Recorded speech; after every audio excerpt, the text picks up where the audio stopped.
For 6 centuries, the Vorith Dominion had erased civilizations. Not conquered them, not enslaved them, erased them.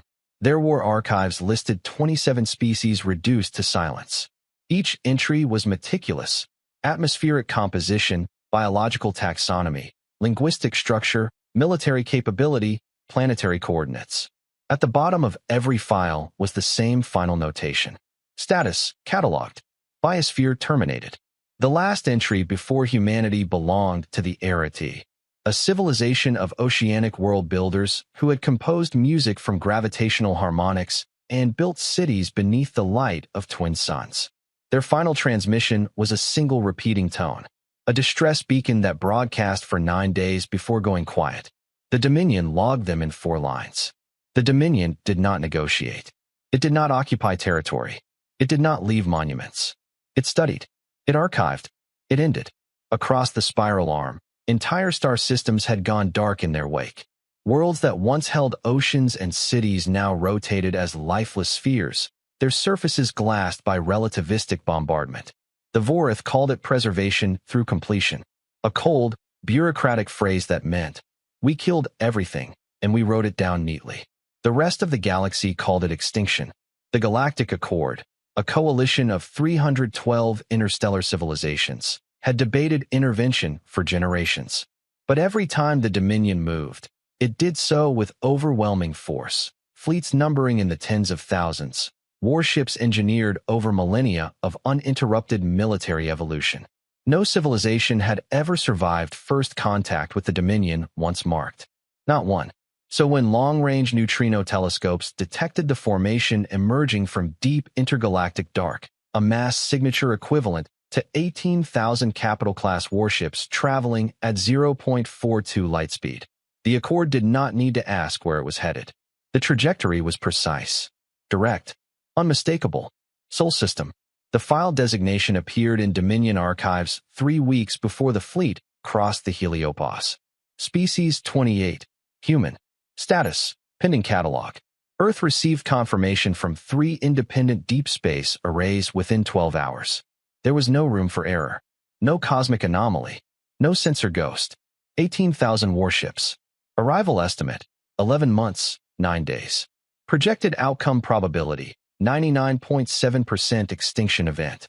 In the Accord's central assembly chamber, representatives from ancient empires watched the telemetry in grim silence.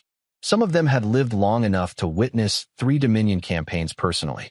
They recognized the formation pattern immediately: the widening spearhead configuration designed to fracture outer defenses and drive inward toward planetary cores. It had never failed. The Accord transmitted formal advisory protocols to Earth within the hour. Immediate evacuation recommended. Refuge corridors available. Defensive engagement not advised. The message was polite, clinical. It carried the unspoken truth no one wrote explicitly, but everyone understood. You cannot win. On Earth, the transmission reached the United Planetary Defense Council at 3:17 Universal Time Coordinated. Admiral Elias Ward was awake when it arrived. He was always awake at 3:17. Some part of him had stopped sleeping well the day he first read the classified Dominion engagement archives 12 years ago. He did not ask whether the data was verified. He did not ask if there had been a mistake. He studied the projected fleet dispersion on the holographic display for 42 silent seconds. Then he asked a single question. How long? 11 months, sir. Ward nodded once. Outside the reinforced windows of orbital command, Earth rotated in perfect blue indifference. A child somewhere below was probably waking up for school. Markets would open in 4 hours. Ships would run routine patrols. 18,000 warships were coming to erase it. For 600 years, the Vorith Dominion had never miscalculated a target. This time would be different. Humanity had been a member of the Galactic Accord for 73 years. In interstellar terms, that was nothing. The Accord itself had existed for nearly 8,000. Its oldest member species had been traveling between stars before humanity had discovered electricity. Some had histories stretching back so far that their earliest records were carved into crystalline substrates older than Earth's oldest forests. Humans were recent, ambitious, energetic, creative, occasionally exhausting to negotiate with, but recent. When Earth first detected structured alien transmissions in 2089, global celebrations had lasted for weeks. By 2096, official contact had been established with an Accord exploratory delegation. By 2112, humanity had been granted provisional membership, observer status, limited access to shared star charts, trade corridors, and medical exchange. Full voting authority? No. Advanced propulsion research? Restricted. Military archives? Classified beyond human clearance. It wasn't hostility. It was paternalism. The Accord did not fear humanity. It regarded it the way an elderly professor regards a promising first-year student, with genuine warmth and absolutely no intention of treating them as an equal. That distinction mattered. In the assembly hall on Iller Prime, a gas giant orbital habitat the size of a small moon, Earth's delegation occupied the lower arc of the chamber, physically positioned beneath the tiered platforms of older civilizations. The architecture was deliberate. Hierarchy was tradition. Ambassador Leon Ortega had stood on that lower arc dozens of times over the past decade, delivering proposals on trade reform, border stabilization, refugee policy. She had a habit of pressing her thumbnail into her palm when she was being patronized, a private signal to herself to stay measured, to not let the frustration surface where it could be read. After 10 years of Accord sessions, her left palm bore a faint crescent-shaped callus. She had grown accustomed to the subtle signals. Polite interruptions. Extended consideration periods. Committees formed to study human suggestions indefinitely. Humanity was allowed to participate, but rarely to lead. And when discussion turned to the Vorth Dominion, the tone shifted from bureaucratic to fatalistic. The Dominion cannot be reasoned with, High Delegate Varos of the Kelethi Combine had stated during one emergency session years earlier. Its pattern of movement is cyclical. Intervention has been modeled repeatedly. Cost projections exceed sustainable loss ratios. Fighting them isn't worth it. The sentence Varos would never say directly, but always meant. The Accord's approach to the Dominion had settled into a quiet strategy of avoidance. When Dominion fleets appeared on long-range scans, nearby systems evacuated preemptively. Trade routes shifted. Entire populations migrated across sectors. It was survival through retreat, and it had preserved the Accord's core worlds for centuries. Until now, when confirmation arrived that the Dominion fleet had designated Earth as Species 28, the emergency session was convened within 6 standard hours. Ambassador Ortega stood in the lower arc once again, looking up at the tiers of ancient beings whose species had survived epochs of galactic upheaval. She pressed her thumbnail into her palm once, then stopped. She wouldn't need that today. The holographic projection of the incoming fleet rotated slowly above the chamber floor. 18,000 contacts. Formation density consistent with full extermination doctrine. High Delegate Varos spoke first. The Dominion's trajectory is fixed. Based on historical patterns, no deviation will occur. Earth has 11 months to evacuate population centers. The Accord will open 3 refugee corridors. 3 corridors. That meant portions of humanity resettled across 3 peripheral systems. Not ideal worlds. Available worlds. Ortega kept her voice even. What level of direct military assistance will the Accord provide? Silence. Not an emotional silence. An arithmetic one. Elder Representative Tharn of the Ilari Conclave answered. Direct engagement would provoke Dominion counter-escalation. Historical models indicate unacceptable loss probabilities for participating fleets. We will not fight them for you. Ortega nodded once. There was no anger in her expression, no raised voice. The chamber seemed almost relieved by her composure. She merely asked one final question, and she asked it quietly, as though the answer barely mattered, which was precisely why it did. If Earth declines evacuation, will the Accord interfere? The chamber shifted. Varos' multifaceted eyes narrowed slightly. Declining evacuation would be strategically irrational. That was not my question. A pause. Then Tharn replied. The Accord will not interfere with sovereign decisions. It was the closest thing to permission humanity would receive. When Ortega transmitted the session summary back to Earth, she included no editorial commentary. Just the data, the corridor coordinates, and the official recommendation. Evacuate. Across the solar system, human governments reviewed the same projections the Accord had studied. 18,000 warships. 600 years of perfect extermination record. 0 recorded Dominion defeats. From the Accord's perspective, the mathematics were obvious. Humanity was young. Humanity was small. The Dominion had erased civilizations far older and far stronger.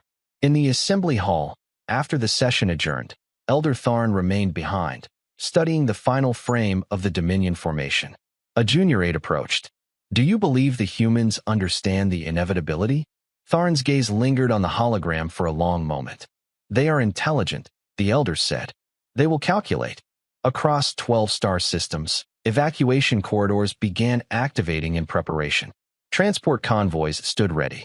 The Accord had already begun planning for humanity after Earth. What none of them asked, what none of them had thought necessary to ask, was whether humanity had been planning for this moment far longer than the Accord realized. The confirmation came from 3 independent systems. First, from the Oort Perimeter Array, humanity's outermost deep space detection network, originally constructed to monitor comet trajectories and long-range anomalies. Then from the Helios Sentinel Grid orbiting Saturn. And finally from an unmanned probe stationed 1.2 light-years beyond Pluto, part of a classified long baseline gravitational observatory. All 3 systems reported the same thing. Mass signatures consistent with 18,000 capital-class vessels. Velocity, 0.42 c. Formation, Dominion extermination pattern Theta 7. There was no margin of sensor error. No natural phenomenon mimicked that signature. The fleet was real. In orbital command above Earth, Admiral Elias Ward stood at the central tactical table while projections updated in real time. Red markers filled the outer edges of the holographic solar system model like a spreading infection. Estimated arrival at Heliopause, 10 months, 29 days. Time until inner system penetration, 11 months, 9 days. Projected planetary bombardment window, 11 months, 14 days. Around him, officers worked with disciplined efficiency. Data was verified, cross-checked, logged, transmitted to planetary defense ministries across Earth, Mars, Luna, and the Jovian habitats. Nobody shouted. Nobody ran. Training suppressed panic. But fear was present, contained, compressed into tight movements and clipped voices. "Admiral," Lieutenant Arjun Mehta said quietly, "Accord refugee corridors are fully operational. They're requesting confirmation of evacuation schedule." Ward studied the expanding formation. 18,000 warships.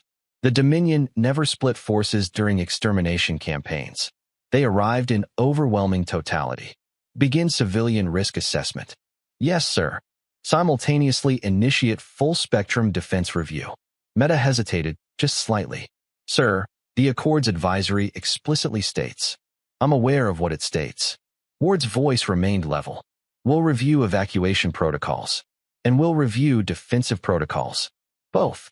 That single word moved through the command center like a stabilizer. Both meant they were not surrendering by default. Within 12 hours, the United Planetary Defense Council convened an emergency session. Heads of state from Earth's remaining sovereign blocks, Martian colony representatives, asteroid belt industrial consortiums, and outer moon administrations linked into a secure quantum channel. The first 4 hours were devoted purely to data. The numbers were brutal. Earth's population, 9.8 billion. Total immediate evacuation capacity via Accord corridors, 600 million over 11 months. Even under perfect efficiency, the majority of humanity would remain behind. Prime Minister Hannah Okoye broke the silence. "So evacuation does not save humanity. It preserves a fragment." "Yes," Ward replied. "And if we evacuate core population sectors first, cultural and governmental continuity improves. Casualty totals remain in the billions." No one reacted to that number aloud. They simply absorbed it. Minister Rafael Ibarra of the Martian Coalition leaned forward. "What are our independent defensive probabilities?" Ward did not sugarcoat. Direct fleet engagement, less than 1% survival probability. A faint exhale from somewhere on the call. Planetary shield endurance. Dominion fleet bombardment averages overwhelm within 72 hours based on historical records. Counteroffensive capability? Insufficient against fleet density. The silence that followed was heavier than anything spoken so far. This was not theoretical. It was arithmetic.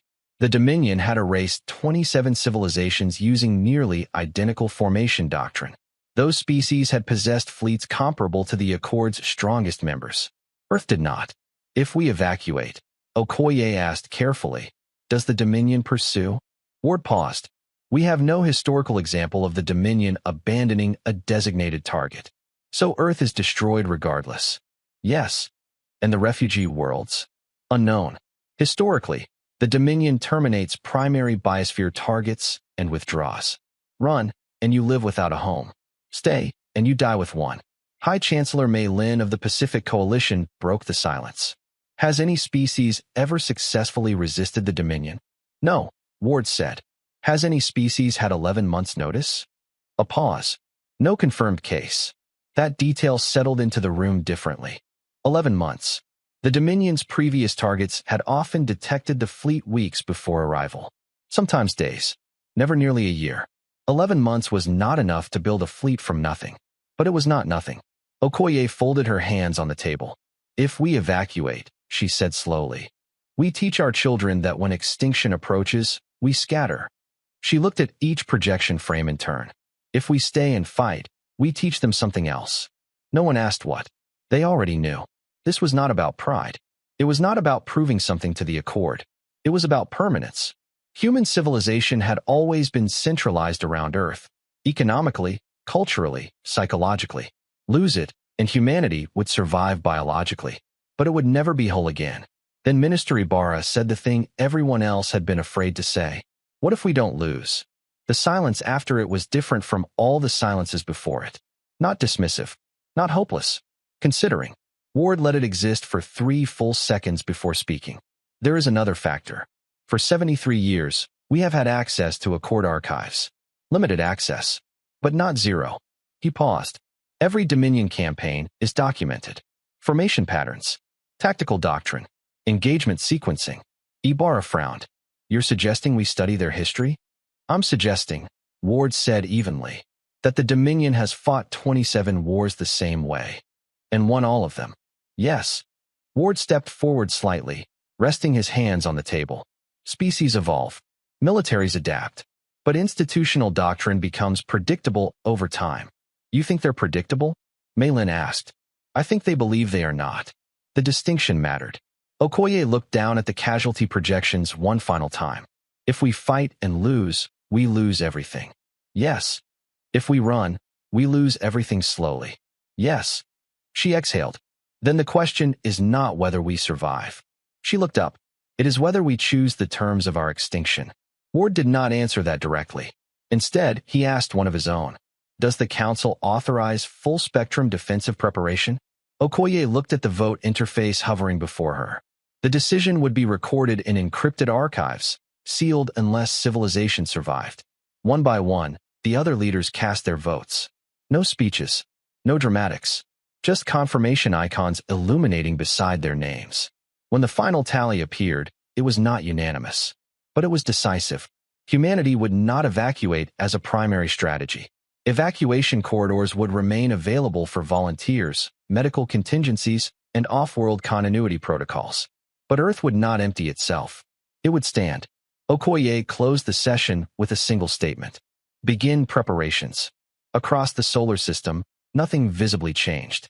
Markets remained open. Children went to school. Ships continued routine patrols. The Accord waited for evacuation convoys that did not launch. And 18,000 Dominion warships continued their silent advance toward a civilization that had just chosen not to run. They had 11 months. And they intended to use every hour of it. The file was older than most of the officers now reading it. Project Aegis authorization date. 2149 classification, absolute. Admiral Ward accessed it from a terminal that required triple biometric confirmation and a rotating encryption key tied to the Defense Council itself. Only 7 living humans had full clearance. By the end of the week, that number would expand to 23. The project had begun 68 years earlier, quietly, without announcement, buried inside innocuous budget lines labeled Deep Space Infrastructure Development and Outer System Mineral Stabilization Research. It had started not out of panic, but out of pattern recognition. When humanity first gained limited access to Accord military archives, a small group of defense analysts had noticed something others dismissed. The Dominion never substantially changed its extermination doctrine. They refined targeting speeds. They upgraded weapons yield. They improved formation efficiency. But the structure of their campaigns, the sequencing of their assaults, remained remarkably consistent across 6 centuries. That consistency had terrified some human strategists and inspired others. The initial white paper circulated under extreme secrecy had posed a simple question. What if inevitability is only another word for predictability? The Defense Council at the time had authorized exploratory funding. Nothing visible, nothing provocative, just study. For 2 decades, military historians, AI specialists, propulsion engineers, and astrophysicists analyzed every available Dominion engagement record. They fed battle data into early predictive models. They simulated millions of theoretical defensive scenarios. And they reached a conclusion that was both sobering and clarifying. Humanity could not win a conventional fleet engagement. But the Dominion did not fight conventional wars. They fought exterminations. There was a difference. Extermination doctrine assumed asymmetry. It assumed panic. It assumed disorganized resistance clustering defensively around the home world. It had never encountered a civilization that prepared for extermination decades in advance. Project Aegis shifted from analysis to construction in 2173. The first phase was infrastructure. Across the Kuiper Belt, a vast ring of ice, rock, and dwarf planets beyond Neptune, automated mining operations expanded under civilian oversight. Officially, they were resource extraction sites. In reality, they were assembly yards. The second phase was camouflage. Every structure constructed beyond Neptune was built using native asteroid mass. No artificial alloys detectable from long-range scans. No unusual energy signatures. No heat emissions exceeding natural background radiation. The third phase was weaponization. By 2191, the first Aegis platform was operational, roughly the size of a small city, embedded within a rotating cluster of ice and rock. From a distance, it appeared indistinguishable from its surroundings. Inside, it housed 2 primary systems. The first, a relativistic mass accelerator capable of propelling dense tungsten carbide projectiles to 0.68 light speed. To understand what that means, a projectile the size of a compact vehicle, traveling at that velocity, carries kinetic energy equivalent to a multi-gigaton detonation. It arrives before the target's sensors can register the launch. There is no warning, no evasion, no time.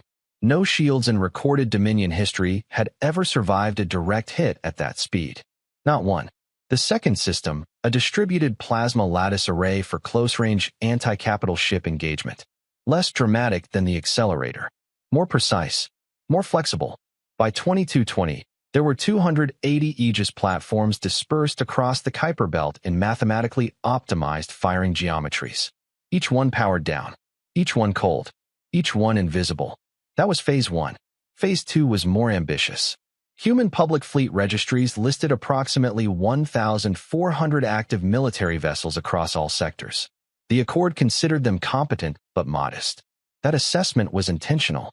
Hidden within hollowed asteroids beyond Pluto, shielded from detection by gravitational masking fields, the real fleet had been growing for 4 decades. Designation, the Umbra Line. Number of vessels, 3,900. Every ship equipped with experimental dark spectrum drive technology, propulsion systems that minimized detectable emissions to near zero during drift states. They were not perfectly invisible. Nothing was. But against standard long-range Dominion sensor sweeps, they would register as background fluctuation. They trained in silence. They ran engagement simulations continuously. They never appeared on a single Accord database. That was Phase 2. Phase 3 was the most controversial. The AI, not a general intelligence, not a sentient command authority, but a predictive combat architecture fed 60 years of Dominion war history. Designation, Oracle. Oracle did not make decisions. It modeled probability. Given fleet density, given approach vector, given historical Dominion command responses to unexpected resistance, Oracle calculated likely reaction trees. It predicted which formations would compress, which ships would break under pressure, which commanders historically favored aggression over withdrawal. It ran constantly, updating, refining, learning. For decades, Project Aegis existed as contingency, a hedge against extinction no one believed would arrive within their lifetimes. Until now.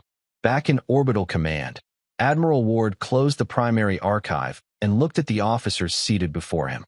They had just been shown what the Accord had never known existed. 3,900 hidden warships, 280 mass accelerator platforms embedded in the Kuiper Belt, 68 years of Dominion behavioral modeling. The silence that followed was different from the silences of the council chambers. It wasn't political. It wasn't arithmetic. It was all. Lieutenant Meta was the first to speak. We've had this the whole time.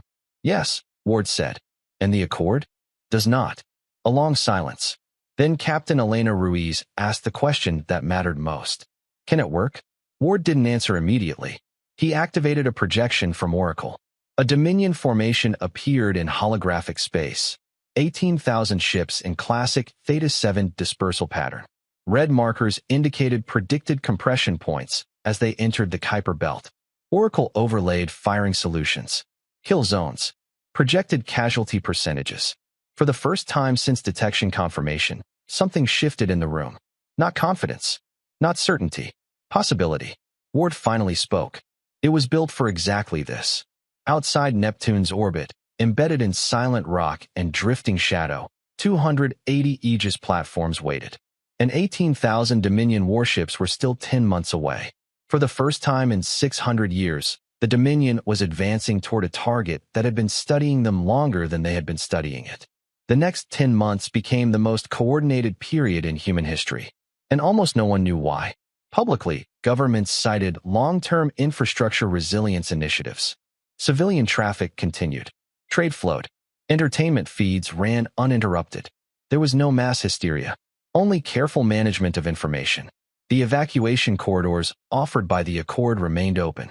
Approximately 140 million civilians chose to relocate voluntarily over the first 5 months. Scientists, archival specialists, cultural preservation teams, genetic libraries, seed banks.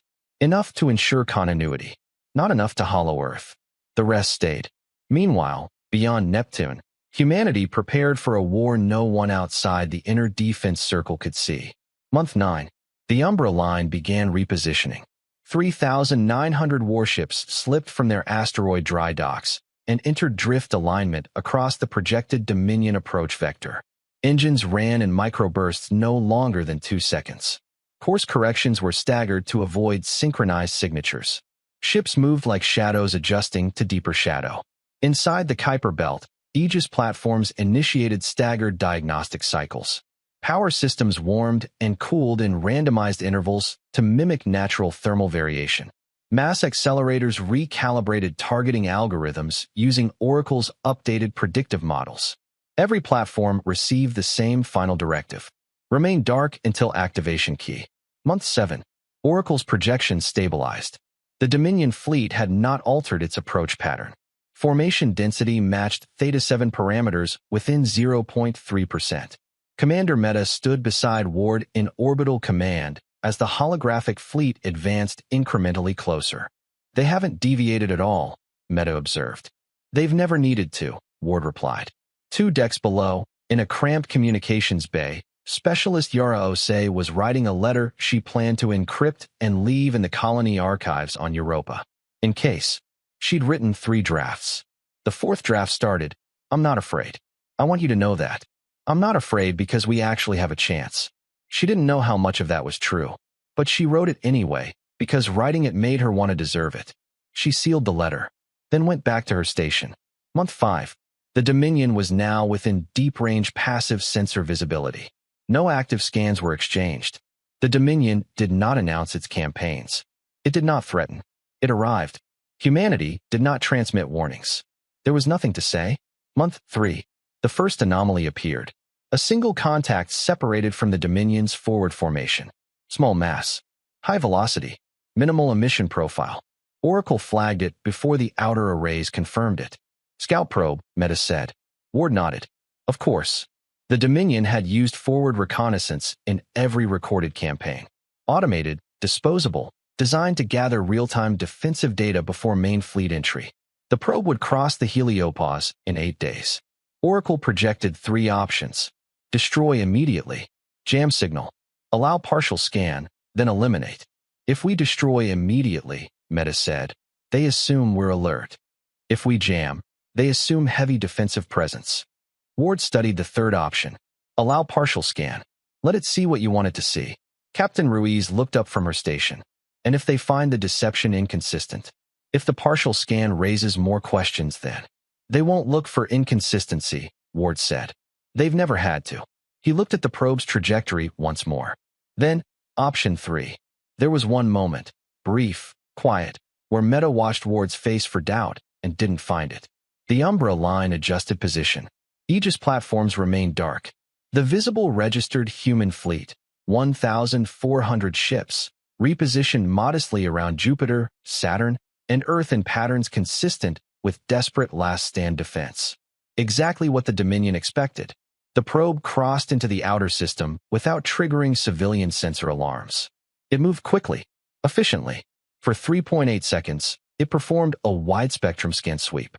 It saw modest fleet concentrations, standard planetary defense grids, no abnormal mass signatures in the Kuiper belt, nothing remarkable. Then, at precisely 4.1 seconds into transmission burst, a single tungsten round, fired from an Umbra stealth corvette running cold drift, intersected its trajectory at 0.12 C. The probe ceased to exist. Transmission incomplete. Signal fragment captured. Ward watched the confirmation blink across his display. How much did they receive? Partial data stream, Meta said. Initial fleet positioning only. Ward nodded once. And now? Now they proceed as planned. In the Dominion fleet command structure, the destroyed probe would register as expected attrition. Nothing in the incomplete transmission suggested hidden mass clusters. Nothing indicated embedded relativistic platforms. Nothing suggested 3,900 stealth vessels waiting in dark dispersion. The Dominion would advance. Because they always advanced. Month 1. The fleet grew visible even to civilian long-range instruments. Governments released carefully framed announcements. Hostile fleet approaching. Defense measures underway. There were protests in some cities. Prayer gatherings in others. Markets fluctuated. But there was no collapse. Because something subtle had shifted in the tone of leadership. Officials did not speak like those preparing for evacuation. They spoke like those preparing for impact. Across the Umbra line, captains received final positioning orders. Some ships moved ahead of the projected Dominion path. Some slipped laterally into compression vectors Oracle predicted would form once Aegis fire began. 62 Umbra vessels executed the most dangerous maneuver of the entire operation. They entered projected Dominion formation space days before arrival. Drifting. Cold. Power systems reduced to life support minimum. They would be inside the enemy formation when it emerged. If detected early, they would die instantly. Not one captain requested reassignment. Arrival minus 48 hours. Oracle finalized the kill geometry. A region between the outer Kuiper arc and Neptune's orbit. High formation density. Limited maneuver corridors. Optimal crossfire vectors from 87 Aegis platforms simultaneously. Oracle labeled it simply. Engagement window alpha. Ward stared at the projection. 18,000 warships. 48 hours away. For 600 years, the Dominion had never entered a battle uncertain of outcome. This time, they were about to enter a solar system already arranged for their destruction. Ward addressed the command center. From this point forward, all systems on silent combat protocol. The room responded with synchronized confirmation. Outside, beyond Pluto's orbit, embedded within ice and ancient rock, 280 Aegis platforms completed final charge cycles. Across millions of kilometers of dark vacuum, 3,900 Umbra warships held position. Inside projected Dominion formation space, 62 human ships waited unseen. The Dominion fleet crossed the heliopause at 3:12 Universal Time Coordinated. 18,000 warships snapping into real space in perfect Theta 7 formation. The solar system lit up with gravitational distortion. In orbital command, Lieutenant Meta looked at the red flood of contacts filling the holographic display. They're here. Admiral Ward rested his hand on the activation console. For the first time in 6 centuries, the Dominion had entered contested space where the defenders had written the script. Hold, Ward said quietly. The trap was set. The Dominion fleet entered the solar system in flawless formation. 18,000 warships emerged from transit in expanding Theta-7 dispersal, a widening spear designed to fracture outer resistance before compressing toward the primary biosphere target. From the perspective of Dominion Command, everything was proceeding according to doctrine. Outer system, sparse defensive fleet clusters. Planetary shields, active but standard. No unusual mass concentrations detected beyond natural Kuiper belt density. Grand Executor Verex, commander of the Extermination Armada, studied the incoming telemetry with mild disinterest. He had done this 23 times. The details varied. The outcome never had. Species 28 would conclude in less than 3 standard days. Advance, he ordered. The formation moved inward. In orbital command, Admiral Ward watched the red formation cross the engagement boundary Oracle had calculated months earlier. Every vector aligned within projected tolerances. Formation density increasing. Compression beginning. Umbra ships inside the Dominion formation reported silent position lock. Aegis platforms confirmed target acquisition. Oracle displayed a single flashing marker. Engagement window alpha. Ward inhaled once, then pressed the activation key. Execute Aegis. What happened next unfolded faster than sensors could cleanly record. Flash. Gone. Flash. Gone. Flash. Gone. Across the Kuiper belt, 87 Aegis platforms fired simultaneously. The outer solar system ignited. Relativistic mass drivers launched tungsten projectiles at 0.68 light speed, each round pre-calculated for a specific ship within the Dominion formation. At that velocity, there was no warning, no evasion, no defensive realignment. Dominion sensor arrays registered anomalous gravitational distortions, and then ships ceased to exist. In the first 0.8 seconds, 312 Dominion vessels were erased. They did not explode. They disintegrated. Energy release flared brighter than the distant sun before dissipating into expanding debris clouds. Inside the formation, 62 Umbra ships dropped drift suppression simultaneously.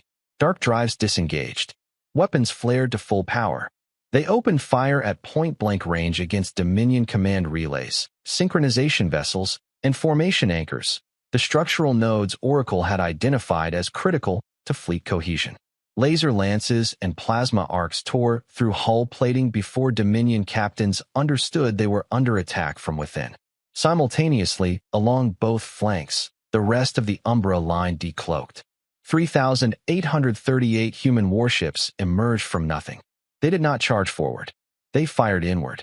Crossfire geometry collapsed the Dominion's perfect dispersal pattern into chaos. On the Dominion flagship, Verex stared at cascading damage reports flooding his command interface. The first second had been data. The second had been disbelief. Now, in the third second, something happened that had not happened in 3 centuries of his command. He was afraid. Source of fire? He demanded. Multiple vectors, his tactical officer replied.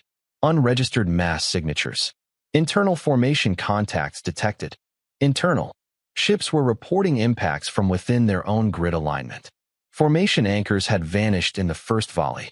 Communications lag spiked as synchronization relays were destroyed. In Dominion doctrine, extermination campaigns assumed resistance from ahead, never from within. Another Aegis wave fired. This time 104 platforms. 600 more Dominion ships were struck in the span of 2 seconds. The killbox geometry tightened. Dominion captains attempted evasive burns, but maneuver corridors were limited by their own formation density. Ships collided attempting to break dispersal spacing. Oracle had predicted this. It had mapped compression panic responses based on 12 historical engagements. Human firing solutions adjusted in real time. In orbital command, the holographic display updated faster than human eyes could process. Red markers flickered and vanished in clusters. First wave casualties? Meta asked. Projected 900, an officer responded. A pause. Confirmed 1,200. Ward did not celebrate. He watched the compression vectors forming exactly where Oracle predicted. Second phase platforms, he ordered. Across the Kuiper belt, additional Aegis platforms powered up in staggered bursts. Another relativistic barrage tore through the Dominion's rear formation. Energy flares rippled across deep space like a chain reaction of dying stars. Varex regained partial control. Reform on central axis. Collapse inward. Eliminate internal contacts.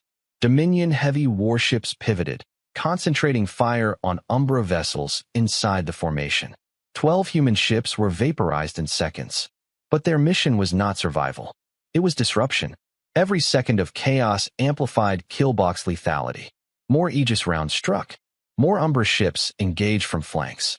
The Dominion's perfect Theta 7 dispersal had become a dense cluster of overlapping trajectories, exactly the scenario Project Aegis had been designed to exploit.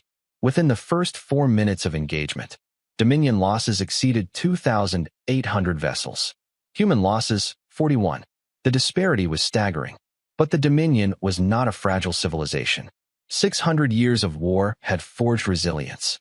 Varex issued countermeasures with brutal efficiency. Break formation. Independent vector escape. Maximum acceleration.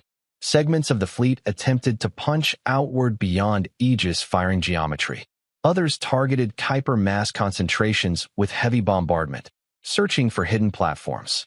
One segment, 400 of the fastest warships, altered trajectory entirely. New vector, inner system, Earth. Varex understood something immediately. The killbox was engineered, which meant the center of gravity was planetary. Dominion doctrine was clear: when confronted with unexpected resistance, strike the defended core. Force strategic collapse. 400 warships burned toward Earth at combat acceleration. Oracle flagged the breakout attempt before Dominion engines reached full output. In orbital command, the alert pulsed crimson across Ward's console. Breakout group, Meta said. 400 ships. Inner system trajectory. Time to Earth intercept, 3 hours, 11 minutes. Aegis platforms were cycling targets across the main engagement cluster. Retargeting would require 40 minutes. The Umbra line was fully committed in killbox geometry. Ward studied the tactical overlay, then selected a formation positioned off the main engagement arc. Designation, Vanguard Group Sigma. 11 destroyers. He opened a direct channel. Commander Hale, Ward said calmly. You have 400 inbound. Delay them 40 minutes. There was a brief pause. Not hesitation, just a breath. Just a man holding something heavy for one moment before he carried it. Understood, Hale replied. In the killbox, the Dominion fleet was still burning. But the battle was no longer one-sided. And in deep space between Neptune and the inner planets, 11 human destroyers turned to face 400 warships. Commander Isaac Hale did not need to review the numbers. They were already on his tactical display. 400 Dominion warships accelerating toward the inner system. 11 destroyers under his command. Estimated survival probability, negligible. He thought briefly of his daughter's last message, 3 days ago, recorded on Luna, asking if he was coming home for the season festival. He had sent back a short reply. I'm working on it. He didn't dwell on it. 40 minutes. Hale said quietly to his bridge crew. That's the objective. No one responded with bravado. They were professionals. They understood what 40 minutes meant. Behind them, Earth rotated in fragile blue silence. The Vanguard destroyers were not heavy cruisers. They were not capital ships. They were fast, maneuverable, built for precision strikes and adaptive engagement. Against 400 Dominion warships, they were statistically irrelevant, which made them useful. Hale transmitted a simple command across the squadron channel. Maximum burn, tight dispersal, independent targeting. His ships accelerated as one. On the Dominion breakout vector, tactical officers registered the approaching human formation. 11 vessels, one reported. Varex barely glanced at the update. Neutralize. Hale did not charge in formation. That would have been predictable. Instead, he drove his ship straight into the center of the Dominion column at intersecting angles. 11 destroyers entered the formation like shrapnel. Weapons fired in every direction. Lasers lanced through shield gaps. Missile pods emptied in chaotic spreads. Rail cannons fired at close range against exposed hull seams. The goal was not destruction. The goal was disruption. Dominion formation discipline fractured under the unexpected maneuver. Ships slowed to avoid collision. Rear vessels held fire to prevent friendly hits. Acceleration vectors misaligned. 400 warships could have annihilated 11 destroyers in a clean engagement. But this was not clean. It was messy, and messy cost time. 2 destroyers were destroyed in the first 3 minutes. Another lost propulsion and drifted, still firing point defense cannons until a Dominion plasma strike split it apart. Hale's flagship took a direct hit along its port side. Hull breach alarm screamed. Containment holding, his engineer reported through clenched teeth. Maintain trajectory, Hale said. The Vanguard ships wove between Dominion vessels at distances so close that targeting systems struggled to differentiate friend from foe. Hale deliberately targeted synchronization nodes and communications relays within the breakout group, not because he expected to disable them permanently, but because each interruption compounded confusion. Time stretched. 7 minutes. 12. 17. Dominion captains attempted to disengage from the chaos, but doing so required coordinated burns. Coordination required stable communication, which Hale's ships were systematically interrupting. At 22 minutes, only 6 Vanguard destroyers remained fully operational. Hale's tactical officer looked over. Sir, Aegis retargeting status? 23 minutes remaining, Hale replied. The math was brutal. They were halfway there. A Dominion heavy cruiser rammed through the formation at high acceleration, clearing space. 3 human destroyers were caught in the shockwave. Only 3 Vanguard ships remained maneuverable. Hale's display flashed crimson across multiple sections. Bridge crew casualties. Engine output at 60%. Weapons overheating. Continue disruption pattern, Hale ordered. He did not speak louder. He did not change tone. Behind him, a young communications officer whispered a quiet goodbye into an encrypted personal channel before sealing it. No one acknowledged it. They all heard it. 32 minutes. 2 Vanguard destroyers remained. Hale's flagship and 1 escort. The Dominion breakout group had regained partial alignment. Acceleration increasing again. Distance to inner system shrinking. In orbital command, Lieutenant Meta watched the countdown beside the Aegis retarget timer. 8 minutes, he said. Ward did not look away from the display. 37 minutes. The final escort was destroyed in a cascade of plasma fire.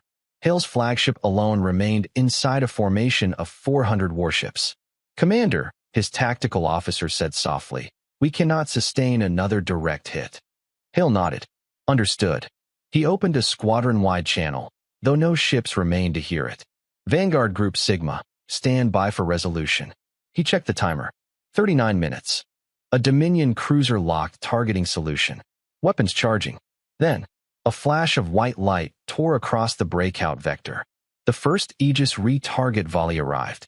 Relativistic projectile struck at 0.68 C. 40 Dominion warships vanished in less than a second.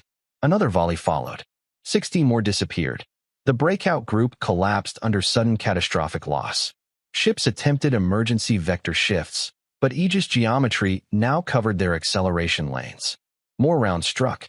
Within 90 seconds, the breakout group had ceased to exist as an organized force.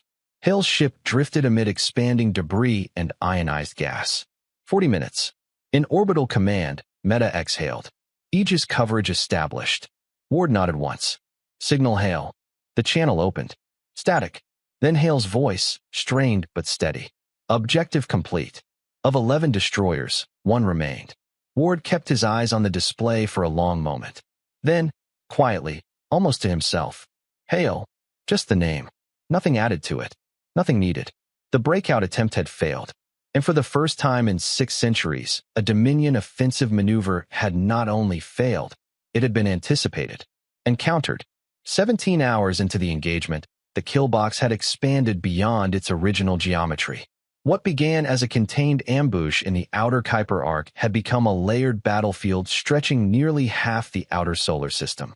Dominion losses surpassed 8,000 vessels. The Umbra line had adapted continuously, shifting pressure based on Oracle's predictive modeling. Every Dominion maneuver had been met with prepared countergeometry. Every doctrine adjustment had been anticipated within tolerable margins. For the first time in recorded Dominion military history, the extermination fleet was not advancing. It was surviving. On the Dominion flagship, Varex stood in rigid silence as tactical overlays updated around him. Formation integrity, fractured. Synchronization efficiency, degraded 41%. Command relay redundancy, critically compromised. Why are our vectors anticipated? Varix demanded. His senior tactician hesitated before answering. Enemy targeting solutions align with our historical maneuver protocols. Clarify. They appear to know how we respond to pressure. That was impossible. Dominion doctrine evolved continuously, but evolution was layered atop foundation. And foundation, once codified for centuries, became pattern. Varix initiated a concentrated breakthrough attempt on the Umbra Line's northern flank. 300 heavy warships formed a spearhead, attempting to punch through toward open space beyond Aegis firing arcs. For 13 minutes, it seemed plausible. Then 4 previously dormant Aegis platforms powered up along predicted escape vectors. Relativistic rounds filled the corridor. 200 Dominion ships were erased in less than 5 minutes. The breakthrough failed. Varix shifted strategy. Disperse into microflotillas. Overwhelm targeting density. Oracle had modeled that too. Umbra captains received real-time distribution adjustments. Aegis platforms switched to area denial firing patterns. Zones of space became lethal corridors no Dominion vessel could traverse safely. The microflotillas collapsed under crossfire. For centuries, Dominion extermination campaigns had followed an emotional constant. Resistance began. Resistance collapsed. Silence followed. That rhythm had never varied. Now, the rhythm was reversed. Dominion formations collapsed. Human counterfire intensified. The silence was not coming. Varix reviewed casualty projections for the first time since entering the system. Remaining operational vessels, 6,200. Effective combat capacity, falling. Probability of total fleet loss if engagement continues, exceeding acceptable thresholds. He stared at those numbers for a long moment. Dominion doctrine did not include retreat during extermination campaigns. It did not include surrender. It included only completion. But completion was no longer statistically achievable. He accessed casualty logs. He reviewed breakthrough failures. He examined telemetry showing human vessels appearing inside his formation before the battle even began. He spent the longest time on the 11 destroyers. He read that entry 3 times. The possibility formed slowly. Species 28 had prepared for extermination. Prepared in advance. Prepared specifically against Dominion doctrine. His fleet was not facing desperation. It was facing design. Status of planetary target? Varix asked. Untouched, his officer replied. Inner system intact. That had never happened this late in a campaign. Never. Earth remained untouched. Varix made a decision no Dominion commander had ever made in recorded history. He opened a direct transmission channel on broad-spectrum command frequency. Across the solar system, sensors registered the sudden shift in Dominion communications encryption. In orbital command, Lieutenant Meta froze for half a second before speaking. Incoming Dominion command transmission. Ward's gaze sharpened. Routed through Oracle for translation. The signal resolved. Text appeared across the central display. It was brief, direct, formal. Request, terms of cessation. The room went silent. Not because surrender was hoped for, but because it had never happened before. Not once in 6 centuries. Meta swallowed. Sir, is this authentic? Oracle confirmed encryption signature. Authentic. Ward studied the message for a long moment. Outside Neptune's orbit, debris fields still drifted from 17 hours of combat. Thousands of ships, human and Dominion, burned silently in deep space. Ward finally spoke. Signal ceasefire conditional acknowledgement. His response was brief. Full fleet weapons cold. Maintain position. Confirm compliance across all vessels. Non-compliance will be treated as continued hostilities. 7 minutes passed. They were the longest 7 minutes of the war. One by one, Dominion weapon signatures powered down. Engine burn stabilized. Formation movement ceased. Across the outer solar system, the battle died. Silence replaced weapons fire. Of 18,000 Dominion warships that had entered the solar system, more than half were gone. For the first time in 600 years, an extermination campaign had failed. Grand Executor Varix remained on his flagship and dictated the defeat log himself. Dominion culture did not erase failure. It recorded it precisely. Extermination Campaign 28, incomplete.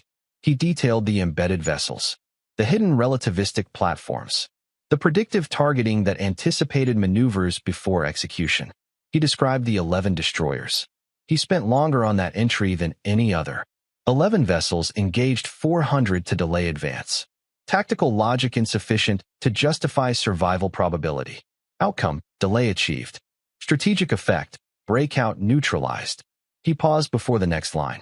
Species 28 demonstrates willingness to incur extreme loss for temporal advantage. Doctrine assessment, unpredictable. He added a final notation. Primary failure factor, assumption of asymmetrical panic response. He transmitted the report to Dominion High Command. Then he waited.